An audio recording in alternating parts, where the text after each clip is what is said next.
All right, welcome back. Another week, another Saints pregame show to get you in the know. I am Ethan Myers with The Know, www.theknow.com. Make sure you check out all of our written content, video content, everything like that. Be in the know or the know everywhere. So make sure you follow us, stay tuned, because like I said earlier in the season, when lose or draw, we'll be there. Last week of the season, however, so we'll be there one more time with you. So far that we know of, which is post game show after this game today at noon against the Atlanta Falcons. So Saints play pretty important game, depending on if you want them to win or lose. Some people say wanting them to lose is not being a fan. Whatever it may be for you today. However, you are a fan today, be a fan, watch the game, go to the game, cheer them on.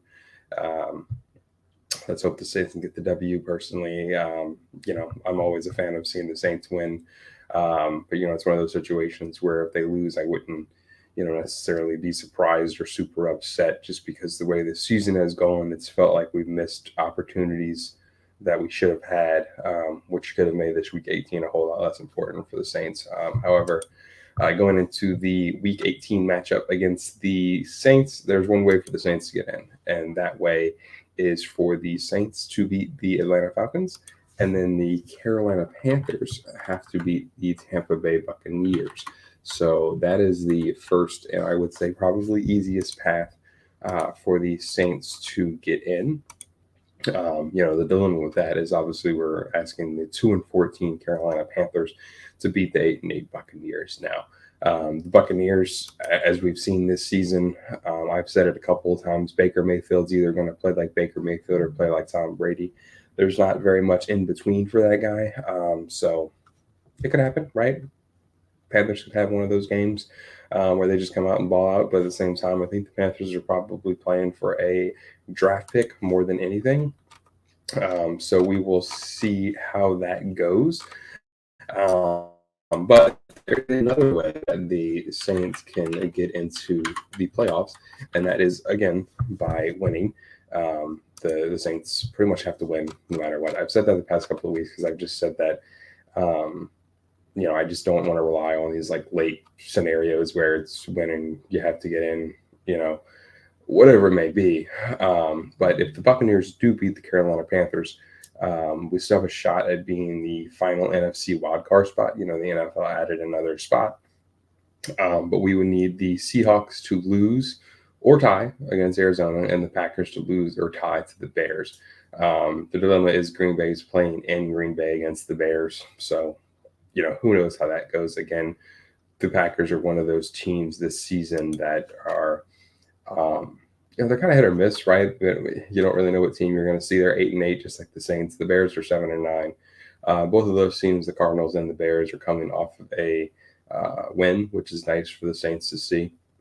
And both of those games are also at 3:25, one on Fox and one on CBS.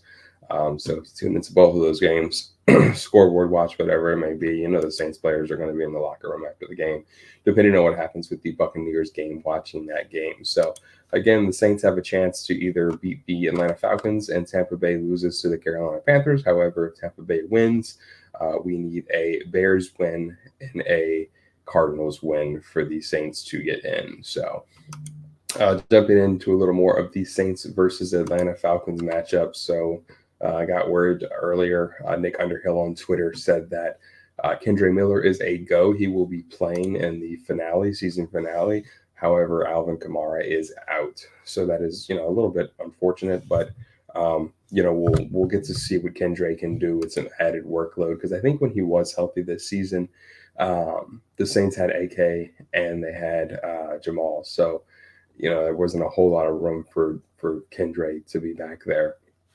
But either way, we'll see a little more of Kendre this week. I would hope. I don't, Jamal Williams is a fantastic third down back, short yardage back, red zone back.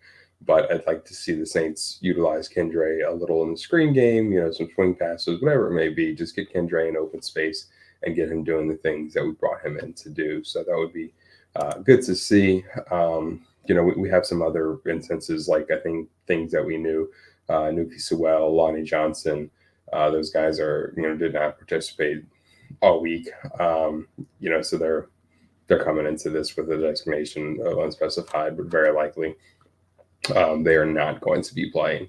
It would take quite an interesting circumstance for either one of them to suit up this season period, whether it's now or into the playoffs. So, and then jumping into the Atlanta Falcons, some early, we had rest for Ricardo Patterson. That was, just purely rest. So he's going to play.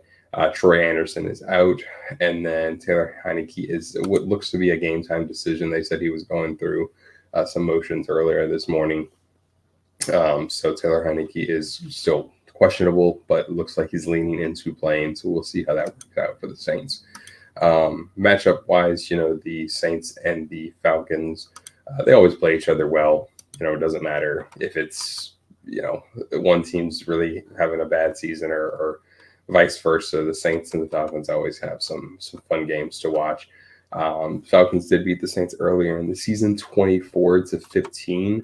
And then the Buccaneers, we're pretty much 1-1 with them. So we need to make this divisional game matter if we want to see those playoffs, as I've said. So around the league wise, we've already talked about the two games to watch: Seahawks and Cardinals, Bears and Packers, both in the 325, 330 midday slot, whatever you want to call it.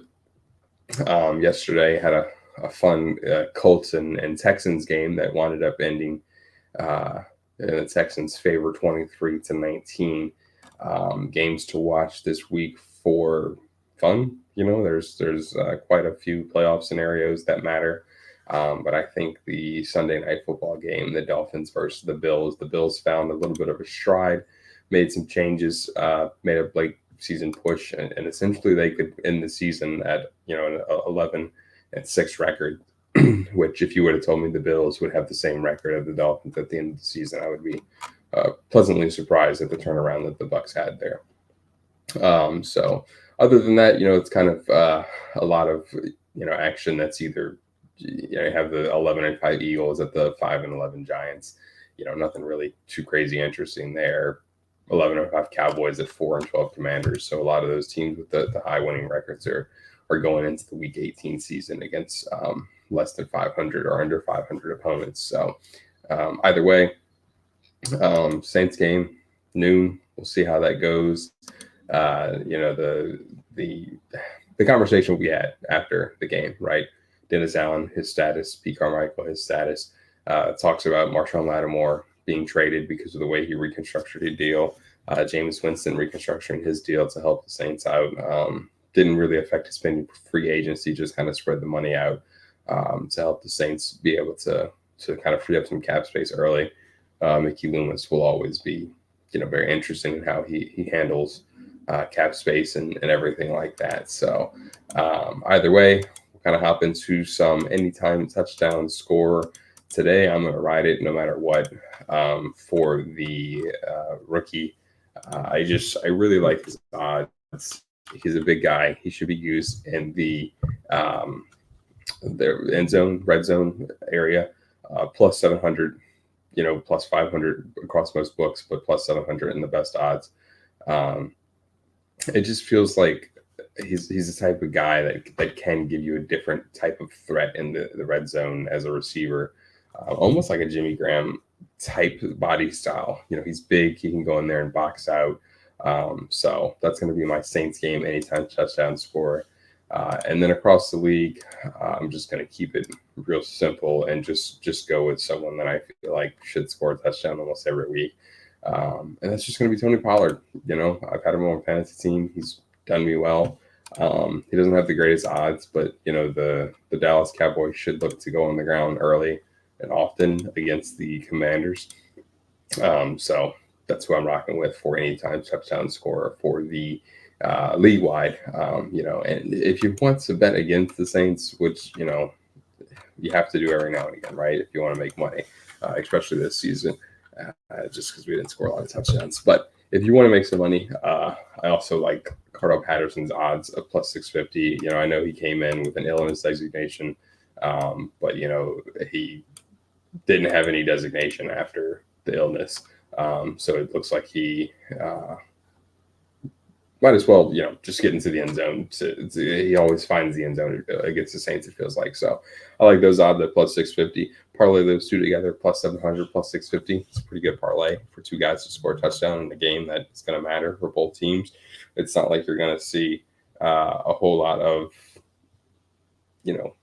giving up. And Cardell Patterson is a guy who can really just do a lot out of the backfield, do a lot in the run game, do a lot in the pass game. So I definitely don't hate Cardell Patterson getting a touchdown today against the Saints. Another one to look at, Kendre Miller, plus 480. Not awful, not great. He's going to get the ball a lot, but I would almost lean more towards Jamal Williams getting the ball towards the red zone. But obviously so does Vegas because his odds are plus 130. So but nonetheless, this is another week, another pregame show to get you in the know. Saints at Falcons noon, Tampa Bay game at noon as well. And then depending on how the Tampa Bay games, we will slide into watching that two matchups that matter for the Saints at the 3:30, 3:25 slot, whatever it may be. Seahawks, Cardinals, Bears, and Packers. And in those games, we need the Cardinals to beat the Seahawks, the Bears to beat the Packers. This is Ethan Myers with The Know. Make sure you like, comment, subscribe. Check us out at theknow.com, and make sure you follow us everywhere at Be in the Know.